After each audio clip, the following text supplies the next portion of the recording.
अमृत संजीवनी धन्वंतरी स्तोत्रम। अमृत संजीवनी धन्वंतरी स्तोत्रम जहाँकि सुदर्शन संहितार रही। यही स्तोत्रर विधिपूर्वक नियमित पठन श्रवण द्वारा अनेक प्रकार लाभ मिलता है, यथा अकाल मृत्यु रक्षा मिलता है, निरापद सुस्थ दीर्घ जीवन प्राप्ति होता है, नकारात्मक शक्तिर प्रभाव दूर होई सकारात्मक शक्तिर संचार होता है, आयु वृद्धि होता है तथा भयरू मुक्ति मिलता है। जीवन में समस्त प्रकार बाधा और उपद्रवर निराकरण पाई विधिपूर्वक नियमित यही स्तोत्र पाठ करने उचित। विशेषकर शिशु मानकर और गर्भवती नारी मानकर पाई यह अमृत सदृश। अथ अमृत संजीवनी धन्वंतरी स्तोत्रम। अथा परम अहम वक्ष्ये अमृत संजीवनम स्तवम जस्यानुष्ठान मात्रेण मृत्युर्दूरात् पलायते।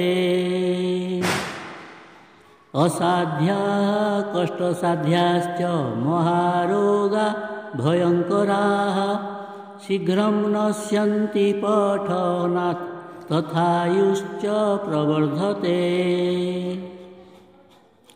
शाकिनी डाकिनी दोषाः कुदृष्टिग्रहशत्रुजाः प्रेतबेतालजोख्योत्था बाधा नश्यन्ति चखिलाः। दुरितानि समस्तानि नानाजन्मोद्भवानि च संसर्गज विकाराणि विलीयन्तेस्य पाठतः। सर्वोपद्रवनाशाय सर्वबाधा प्रशान्तये आयुः प्रवृद्धये चैतत् स्तोत्रं परममद्भुतम्। बालग्रहाभिभूतानां बालानां सुखदायकम् सर्वारिष्टं हरं चैदत् बलपुष्टिकरं परम्। बालानां जीवन एतत् स्तोत्रं दिव्यं सुधपमम् मृतवत्सत्वहरणं चिरं जीवित्वकारकम्। मोहरोगविभूतानां भयव्याकुलितात्मनां सर्वाधिव्याधिहरणं भयघ्नम् अमृतोपमम्। अल्पमृत्युश्चापमृत्युः पाठाद्यस्य प्रणश्यति जलाग्निविसहस्रारि न हि शृङ्गिः भयं तथा। गर्भरक्षाकरं स्त्रीणां बालानां जीवनप्रदं मोहारोगहरं नॄणाम् अल्पमृत्युहरं परम्।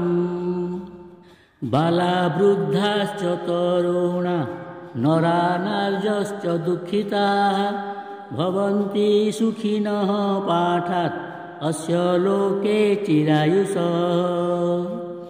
अस्मात् परतरं नास्ति जीवनोपाय ऐहिकः तस्मात् सर्वप्रयत्नेन पाठमस्य समाचरेत्। अयुतावृत्तिकं वाथ सहस्रावृत्तिकं तथा तदर्थं वा पठेत् एतत् भक्तितः। कलशे विष्णुमाराध्य दीपं प्रज्वाल्य यत्नतः सायं प्रातश्च विधिवत् स्तोत्रम् एतत् पठेत् सुधीः। सर्पीशाः विषावापि सम्यामेनाथ भक्तितः दशां समानतो होमं कुर्यात् सर्वार्थसिद्धये। अथ स्तोत्रम।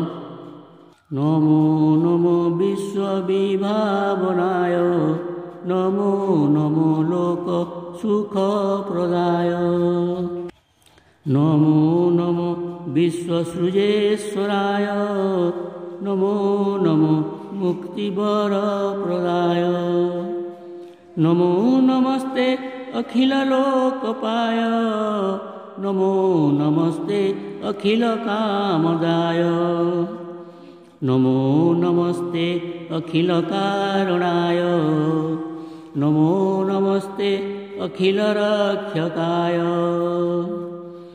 नमो नमस्ते सकलार्तिहन्त्रे नमो नमस्ते गिरिजः प्रकर्त्रे नमो नमस्ते अखिलविश्वधत्रे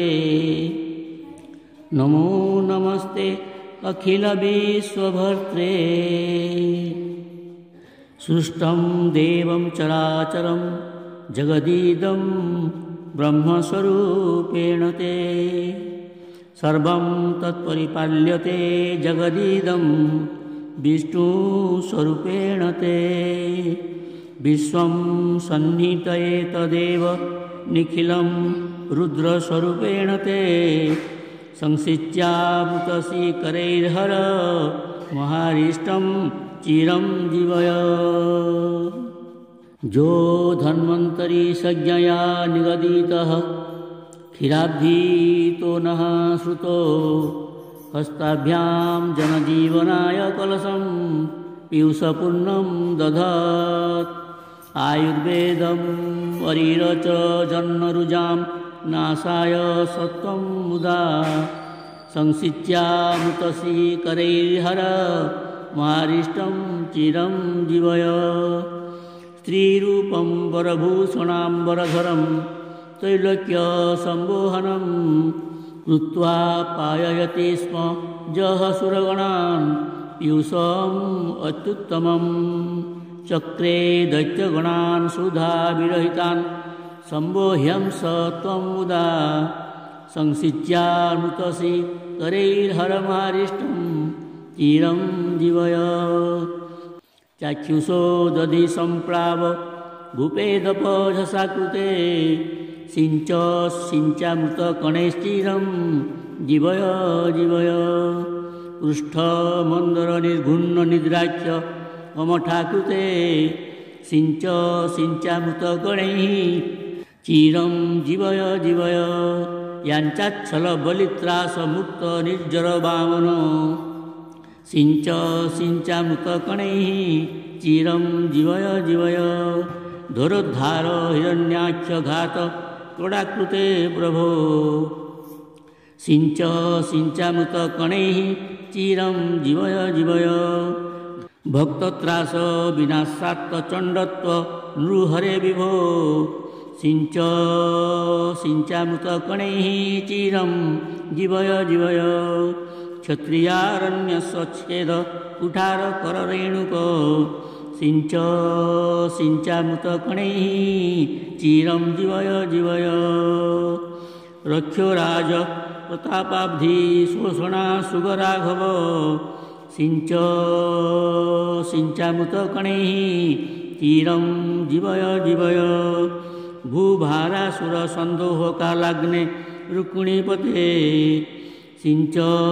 सिञ्चामृतकणैः चिरं जीवय जीवय वेदमार्गरतान्नहविभ्रान्तैः बुद्धरूपध्रु सिञ्चामृतकणैः चिरं जीवय जीवय कलिवर्णाश्रमास्पष्ट धर्मध्यै कल्किरूपभाक् सिञ्चामृतकणैः चिरं जीवय जीवय असाध्याः कष्टसाध्याये महारोगा भयङ्कराः छिन्दितानासु चक्रेण चिरं जीवय जीवय अल्पमृत्युं च अपमृत्युं महोत्पातानुपद्रवान् भिन्धि गदाघातैः चिरं जीवय जीवय अहं न जाने किमपि त्वदन्यत् समाश्रयेनाथ पदाम्बुजते पुरुषो तद्जन्मनसि स्फीतं ते तु कर्मणा केन